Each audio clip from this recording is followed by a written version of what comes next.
Surat મનપાની 12 સમિતિઓની chairman અને vice ચેરમેનની નામોની શહેર ભાજપ અધ્યક્ષ પરેશ પટેલ જાહેરાત કરી હતી। સુરત મનપાની 20 સમિતિઓ માટે નવા ચેરમેન અને વાઇસ ચેરમેનની વરણી કરવામાં આવી છે। સુરત શહેરે ભાજપ અધ્યક્ષ પરેશ પટેલ સત્તાવાર રીતે નામોની જાહેરાત કરી હતી।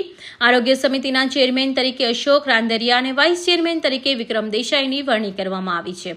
જાહેર બાંધકામ સમિતિના ચેરમેન તરીકે રાજેન્દ્ર પટેલ અને વાઇસ ચેરમેન તરીકે શીતલ પ્રતીક પટેલની નિમણૂક કરવામાં આવી છે। પાણી સમિતિમાં રશ્મિબેન સાબુને ચેરમેન અને મહેશકુમાર મકવાણાને વાઇસ ચેરમેન બનાવાયા છે। નગર નિયોજક સમિતિમાં મહેન્દ્ર દેસાઈને ચેરમેન અને અશોક માંગીલાલ શાહને વાઇસ ચેરમેન તરીકે જવાબદારી સોંપવામાં આવી છે। સમાજ કલ્યાણ આનંદ પ્રમોદ સમિતિમાં રાજેશ રાણા ચેરમેન અને ઈશ્વરભાઈ નારોલ વાઇસ ચેરમેન બન્યા છે। ગટર સમિતિના રવિન્દ્ર વિઠ્ઠલભાઈ ખેરનાર અને ચેરમેન રાજનીતિ દેસાઈને વાઇસ ચેરમેન બનાવવામાં આવ્યા છે। કાયદા સમિતિ મોહિનીબેન રાઠોડ ચેરમેન અને કાવ્યાબેન પટેલ વાઇસ ચેરમેન તરીકે નિયુક્ત થયા છે।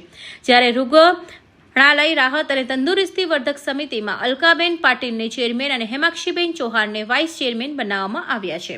ગૃહ નિર્માણ અને ઉદ્યાન સમિતિમાં સુરેશભાઈ ધામેલિયા ચેરમેન અને વિધિબેન ચનાભાઈ રાઠોડ વાઇસ ચેરમેન બન્યા છે। લાઇટ એન્ડ ફાયર સમિતિમાં સોનુબેન આંબલિયા ચેરમેન અને સુધાબેન રાજેશ પાંડે વાઇસ ચેરમેન તરીકે નિયુક્ત થયા છે। સ્લમ ઇમ્પ્રુવમેન્ટ સમિતિના ચેરમેન તરીકે દિગ્વિજયસિંહ બારડ અને વાઇસ ચેરમેન તરીકે વંદનાબેન ઘોઘારીની વરણી કરવામાં આવી છે। જ્યારે જાહેર પરિવહન અને પ્રવૃત્તિ સમિતિમાં મનીષભાઈ ચીમનભાઈ પટેલ ચેરમેન અને રીનાસિંહ અજીતસિંહ રાજપૂતને વાઇસ ચેરમેન તરીકે જવાબદારી સોંપવામાં આવી છે। આ પ્રસંગે શહેર ભાજપ અધ્યક્ષ પરેશ પટેલે જણાવ્યું હતું કે તમામ નિયુક્ત હોદ્દેદારો શહેરના વિકાસ અને જનહિતના કાર્યોને વધુ ગતિ આપશે। નમસ્કાર। આજે સુરત મહાનગરપાલિકાની 12 કમિટીઓના ચેરમેન અને વાઇસ ચેરમેનની વરણી કરવામાં આવી છે।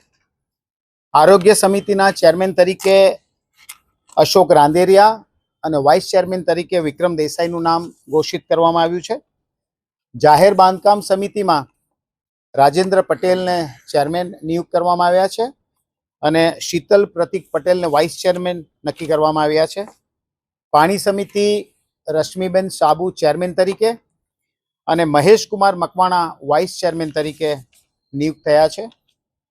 નગર નિયોજન સમિતિમાં મહેન્દ્ર દેસાઈને ચેરમેન તરીકે નિયુક્તિ આપવામાં આવી છે અને અશોક માંગીલાલ શાહને વાઇસ ચેરમેન તરીકે નિયુક્તિ આપવામાં આવી છે। સમાજ કલ્યાણ આનંદ પ્રમોદ સમિતિમાં રાજેશ રાણાને ચેરમેન તરીકે નિયુક્તિ આપી છે અને ઈશ્વરભાઈ નારોલા જે વાઇસ ચેરમેન તરીકે નિયુક્તિ પામશે। ગટર સમિતિમાં રવિન્દ્ર વિઠ્ઠલભાઈ ખેરનાર જેમને ચેરમેન ઘોષિત કરવામાં આવ્યા છે અને રાજનીત દેસાઈને વાઇસ ચેરમેન ઘોષિત કરવામાં આવ્યા છે।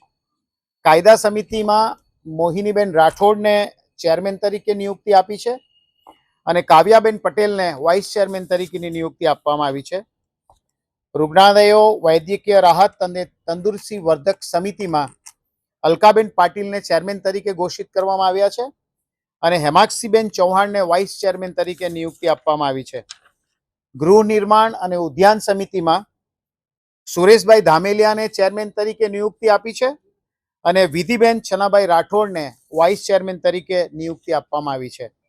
લાઇટ એન્ડ ફાયર સમિતિના ચેરમેન તરીકે સોનુબેન આંબલિયા અને સુધાબેન રાજેશ પાંડેને વાઇસ ચેરમેન તરીકે નિયુક્તિ આપવામાં આવી છે।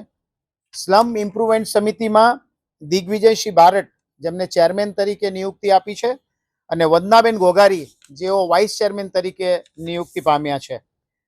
જાહેર પરિવહન અને પ્રવૃત્તિ સમિતિ જેના ચેરમેન તરીકે મનીષભાઈ ચીમનભાઈ પટેલ જેઓ ચેરમેન છે અને રીનાસિંહ અજીતસિંહ રાજપૂત જેઓ વાઇસ ચેરમેન તરીકે નિયુક્તિ પામ્યા છે। આમ કુલ 12 સમિતિઓના ચેરમેન અને વાઇસ ચેરમેનની નિયુક્તિ કરવામાં આવી છે। ટૂંક સમયમાં એમની કમિટીની મીટિંગ મળ્યા પછી એઓ ચેરમેન અને વાઇસ ચેરમેનનો કાર્યભાર સંભાળશે। આભાર।